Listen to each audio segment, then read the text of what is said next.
প্রিয় শিক্ষার্থীবৃন্দ, সবাইকে অভিনন্দন এবং শুভেচ্ছা।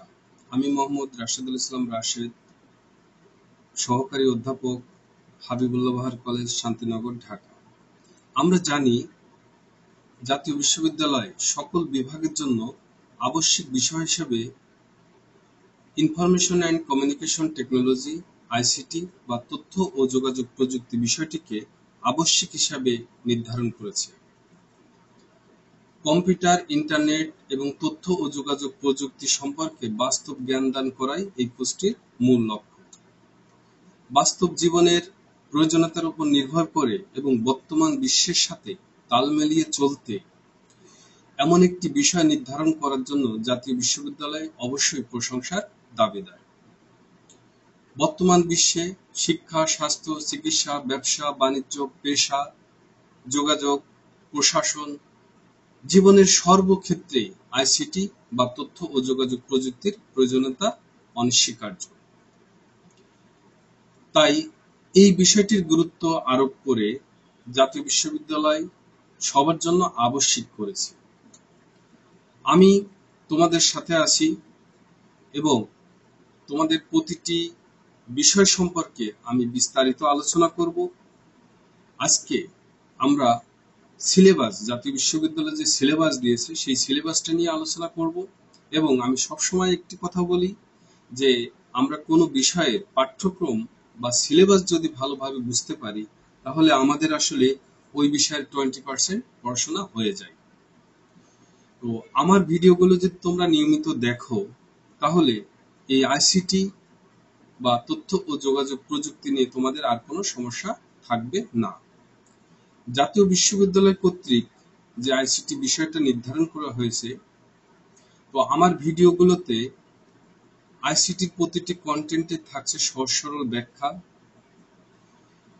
আইসিটির প্রত্যেকটা বিষয়কে ছোট ছোট অংশে বিভক্ত করেছি এবং সেখান থেকে কি ধরনের এক কথার প্রশ্ন থাকতে পারে এবং তার উত্তর কি হবে, সংক্ষিপ্ত প্রশ্ন কেমন হতে পারে, তার উত্তর কি হবে, রচনামূলক প্রশ্ন কেমন হতে পারে এবং তার উত্তর কি হবে, সেই বিষয়গুলো আমি অত্যন্ত সহজ সরল এবং বাংলা ভাষায় ব্যাখ্যা করেছি।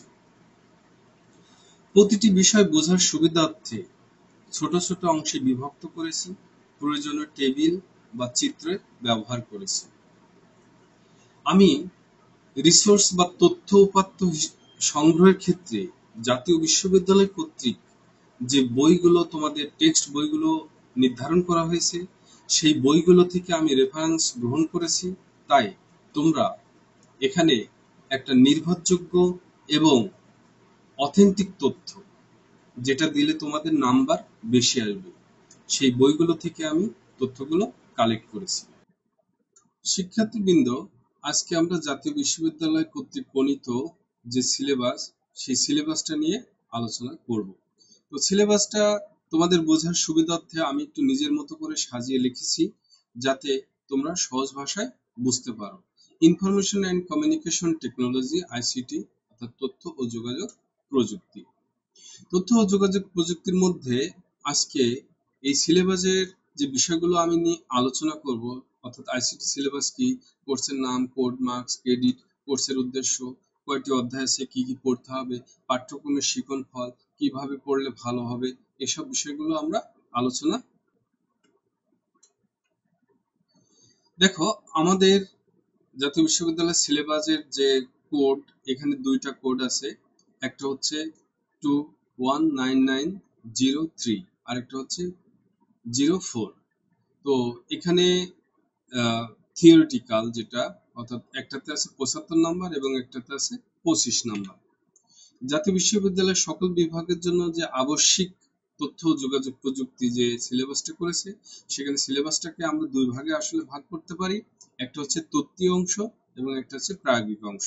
তো দেখো, তত্ত্বীয় অংশ থিওরিটিক্যালে 75 এবং প্রায়োগিক অর্থাৎ 25 থাকবে। এই টোটাল হচ্ছে 100 নম্বরের সিলেবাস। কোর্স অবজেক্ট, জাতীয় বিশ্ববিদ্যালয় এই কোর্সটা চালুর আগে কিছু উদ্দেশ্য বা অবজেক্ট নির্ধারণ করে দিয়েছে।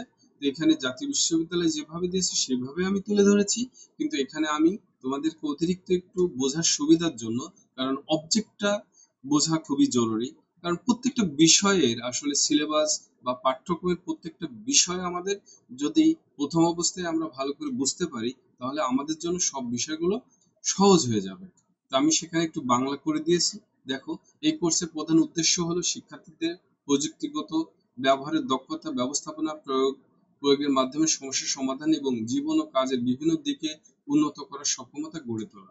সহজ কথা হচ্ছে, বর্তমান বিশ্ব, প্রযুক্তি ছাড়া আমরা চলতে পারবো না, এবং সেই বর্তমান বিশ্বের সাথে তাল মিলিয়ে চলতে যেসব প্রযুক্তির প্রয়োজন এবং আমাদের বাস্তব জীবনে যেসব প্রযুক্তির ব্যবহার হয় সেই সব সম্পর্কে একটা প্রাথমিক বা বাস্তব জ্ঞান দান করা। জাতীয় বিশ্ববিদ্যালয় মোট 5টা কোর্স লার্নিং আউটকাম, অর্থাৎ এই কোর্সটা শিখে আমরা কি কি ধরনের, সেখানে আউটপুটটা কি আসবে, সেই এখানে 5টা আউটপুটের কথা বলেছে বা আউটকামের কথা বলেছে। তো দেখো, সিএলও অর্থাৎ C for course, L for learning এবং ও ফর আউটকাম। অর্থাৎ প্রথম যে সিএলওর কথা বলেছে, দেখো যে এখানে জাতীয় বিশ্ববিদ্যালয় সবগুলো ইংরেজিতে বলেছে, আমি একটু তোমাদের বোঝার সুবিধার্থে বাংলা করে দিয়েছি। দেখো যে তথ্য প্রক্রিয়াকরণ চক্র সহ মৌলিক তথ্য যোগাযোগ প্রযুক্তি ধারণাগুলো ব্যাখ্যা করতে পারবে। সিএলও 2 তে বলা হয়েছে অপারেট স্ট্যান্ডার্ড কম্পিউটার, অর্থাৎ আমরা অনেকেই অনেক কিছু ব্যবহার করতে পারি, কিন্তু সেটা সুন্দরভাবে ব্যবহার করা এবং নিয়ম কানুন ভাবে ব্যবহার করার একটা প্রাথমিক যে দক্ষতা, সেটা দক্ষ করে তুলবে এই কোর্স। সিএলও 3 তে বলা হয়েছে যে আমরা পেশাগত এবং অফিসে যেসব টুলস ব্যবহার করি, অর্থাৎ আমরা মাইক্রোসফট এক্সেল ব্যবহার করি, ওয়ার্ড, পাওয়ার পয়েন্ট, এই যে জিনিসগুলো আমরা ব্যবহার করি সেইগুলোর আরো সুন্দরভাবে বা এই জিনিসগুলো কিভাবে ব্যবহার করা যায় সেসব সম্পর্কে আমরা জ্ঞান অর্জন করতে পারবো। সিএলও 4 এ বলা হয়েছে যে আমরা আসলে এখন ইন্টারনেট ছাড়া কোনো কাজই করতে পারি না, তো সেই ইন্টারনেটের বিভিন্ন দিক রয়েছে এবং বিভিন্ন টুলস রয়েছে, সেটার ব্যবহার সম্পর্কে আমরা এই জানতে পারবো। এরপরে সিএলও 5, সেখানে বলা হচ্ছে ডেটা অ্যানালিটিক্স, কৃত্রিম বুদ্ধিমত্তা এবং মেশিন লার্নিং এর ধারণাগুলো বুঝতে এবং ব্যাখ্যা করতে পারবে। এই ছিল মোট হচ্ছে সিএলও, 5টা সিএলও। এখন আমরা অধ্যায় ভিত্তিক আলোচনায় চলে যাই। তো দেখো, আমাদের যে প্রথম অধ্যায়টা আছে এটার ইংরেজি, আমি আবারও বলছি জাতীয় বিশ্ববিদ্যালয় সবকিছুই ইংরেজিতে দিয়েছে। তো আমি জানি যে অনেকের এই বিষয়গুলো বুঝতে প্রবলেম হয়, আমি তোমাদের সাথে আছি এবং সবসময় আমি চেষ্টা করব তোমাদের হয়ে, তোমাদের মতো করে তোমরা কি ধরনের জিনিসগুলো, কন্টেন্টগুলো সেট করলে তোমরা ভালোভাবে বুঝতে পারবা এবং নাম্বার ক্যারি করতে পারবা, সেই বিষয়গুলো আমি অবশ্যই মাথায় রেখেই তোমাদের সেইভাবেই আলোচনা করব। তো ইউনিট 1 বা অধ্যায় 1 এ আছে, দেখো, তথ্য ও যোগাযোগ প্রযুক্তি এবং কম্পিউটার সিস্টেমের পরিচিতি। অর্থাৎ এখানে এই অধ্যায়টা আসলে বেসিক জিনিসটা ক্লিয়ার করেছে। দেখো যে ICT definition, basic concept and terminology, এই বিষয়গুলো ক্লিয়ার করেছে। এরপরে আমরা ইউনিট 2 বা অধ্যায় 2 এ চলে আসি, কম্পিউটার হার্ডওয়্যার এবং সফটওয়্যার। জানি যে আমরা জানি যে কম্পিউটারে আসলে দুই ধরনের জিনিস থাকে, একটা হচ্ছে হার্ডওয়্যার, হার্ডওয়্যার অর্থাৎ হচ্ছে যে জিনিসগুলো দেখা যায়, ধরা যায়, ছোঁয়া যায়, এবং সফটওয়্যার অর্থাৎ যে প্রসেসটার মাধ্যমে, যেটা দেখা যায় না, ছোঁয়া যায় না, ধরা যায় না, কিন্তু যে প্রসেসটার বা যে প্রোগ্রামের মাধ্যমে জিনিসগুলো পরিচালিত হয় সেটা হচ্ছে সফটওয়্যার। তো এখানে সফটওয়্যারের বিভিন্ন অ্যাপ্লিকেশন ক্যাটাগরি, সেই বিষয়গুলো আমরা এখানে জানতে পারবো দ্বিতীয় অধ্যায়ে। এরপরে এখন যখন আমরা বিস্তারিত আলোচনা করব, তখন আসলে প্রত্যেকটা বিষয় সম্পর্কেই আমাদের সেখানে জানবো আমরা বিস্তারিত। এরপরে দেখো ইউনিট 3 তে আছে শব্দ প্রক্রিয়াকরণ, প্রয়োগ, পরিস্থিতি।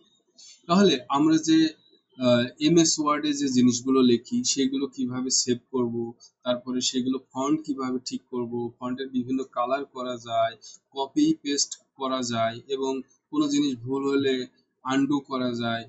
তাহলে এই যে বিষয়গুলো, অর্থাৎ দৈনন্দিন জীবনে আমরা যে বিষয়গুলো ব্যবহার করি সেই জিনিসগুলো আমরা বিভিন্ন সাইজ করতে পারি, কালার করতে পারি, বোল্ড করতে পারি, আন্ডারলাইন করতে পারি, ইটালিকে লিখতে পারি, হ্যাঁ, তারপরে আমরা হেডলাইন তৈরি করতে পারি, ডকুমেন্ট তৈরি করতে পারি, আমরা প্যারাগ্রাফ আকারে তৈরি করতে পারি। এইসব বিষয়গুলো এই অধ্যায় 3 এ আলোচনা করা হয়েছে।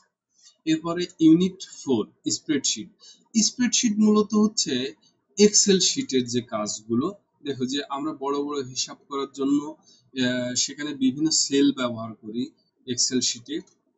এবং সেখানে বড় বড় হিসাব করার জন্য আমরা এক্সেলটা ব্যবহার করি এবং সেখানে আমাদের হিসাবগুলো খুব সহজে যায়। তো সেখানে আসলে সবকিছু একটা গাণিতিক নিয়মে বা একটা নিয়মের মধ্যে চলে এবং সেসব সম্পর্কে আমরা সেখানে আমরা টেবিল আঁকতে পারি, গ্রাফিক্স আঁকতে পারি। গ্রাফিক্স টেবিলের মাধ্যমে সেই স্প্রেডশিটে আমরা বিভিন্ন তথ্য উপাত্ত সংগ্রহ করতে পারি। সেসব বিষয় সম্পর্কে আলোচনা করা হয়েছে। এরপরে আসো অধ্যায় 5, প্রেজেন্টেশন অ্যাপ্লিকেশন। এটা ছাত্র জীবনে খুবই প্রয়োজন হয়।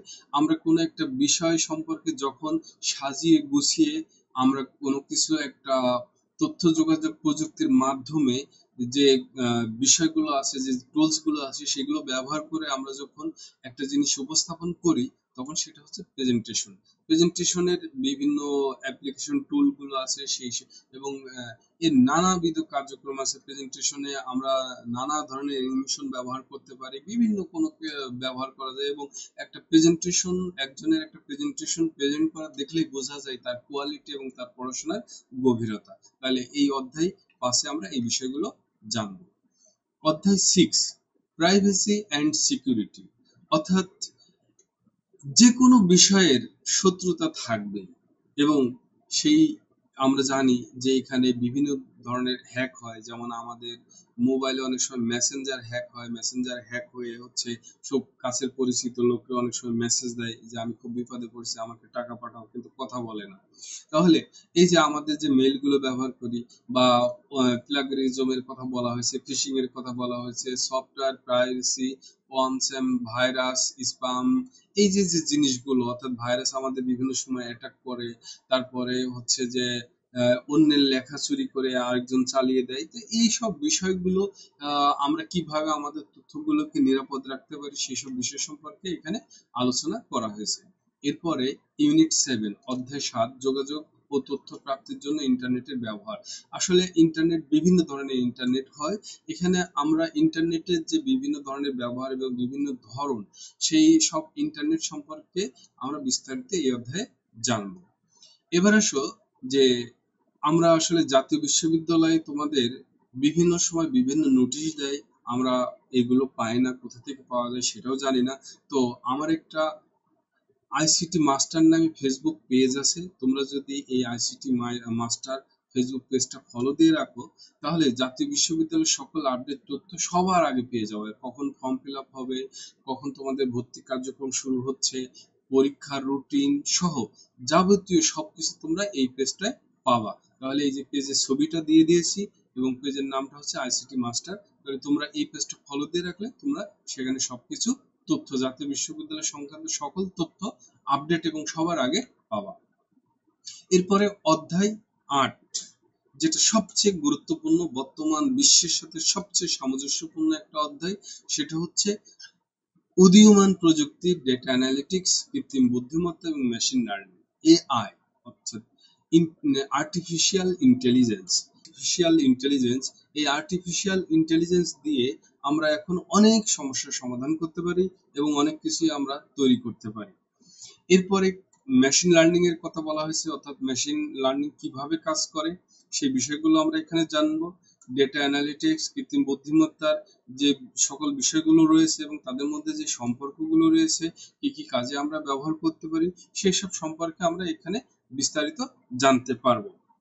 এরপরে আসি আমরা প্র্যাকটিক্যাল, যে 25 মার্কসের কথা বলেছিলাম, সেটাতে আসলে কি আছে সেই বিষয়গুলো আমরা একটু জানবো। দেখো যে এখানে এখানে 6টা সিএলওর কথা বলা হয়েছে এবং এখানে যে কাজগুলো প্র্যাকটিক্যালি করতে হবে সেই কথাগুলো এখানে বলে দিয়েছে জাতীয় বিশ্ববিদ্যালয়। তাহলে দেখো যে প্রথম যে কথাটা, সিএলও অর্থাৎ course learning outcome, learn assembling hardware, অর্থাৎ অর্থাৎ কম্পিউটারের যে দৃশ্যমান এবং ধরা যায় ছোঁয়া যায় যে অংশগুলো, সেগুলো কিভাবে বিভিন্ন জায়গায় স্থাপন করতে হয়, বসাতে হয়, সেই বিষয়গুলো আমরা জানবো। তারপরে সিএলও তে বলেছে কি, prepare, edit and print word documents and Excel, অর্থাৎ এক্সেল এবং ডকুমেন্টে যখন আমরা কোনো কিছু লিখি সেটা কিভাবে প্রিন্ট করতে হবে সেই বিষয়গুলো আমাদের বাস্তবে দেখাতে হবে। তারপরে পাওয়ার পয়েন্ট প্রেজেন্টেশন করতে হবে, পাওয়ার পয়েন্ট প্রেজেন্টেশনের যে কাজগুলো আছে সেগুলো করতে হবে। তারপরে আহ, একটা ইমেল কিভাবে আমরা গ্রহণ করব, ইমেল কিভাবে তৈরি করব, পাঠাবো, সেই সব বিষয় সম্পর্কে জানতে পারবো। তারপরে একটা কম্পিউটারের যে সিকিউরিটি এবং নিরাপত্তা সম্পর্কে যে আমরা আলোচনা করেছিলাম, সেখানে অ্যান্টিভাইরাস কিভাবে ইনস্টল করতে হবে সেই বিষয়গুলো জানবো। এবং সিএলএফ2 তে দেখো data collection, prediction using AI ML data analytics, অর্থাৎ এআই এমএল এবং ডেটা অ্যানালিটিক্স এর যে ব্যবহার জিনিসগুলো সেগুলো আমরা সম্পর্কে জানবো। তো এই আমরা হচ্ছে মোটামুটি সিলেবাস সম্পর্কে জানলাম। আগামী ক্লাসে আমরা বই সম্পর্কে জানবো, তারপরে আমরা অধ্যায় ভিত্তিক আলোচনা করব। তো সবাইকে অভিনন্দন এবং শুভেচ্ছা। নেক্সট ক্লাসগুলো দেখার আমন্ত্রণ রইল।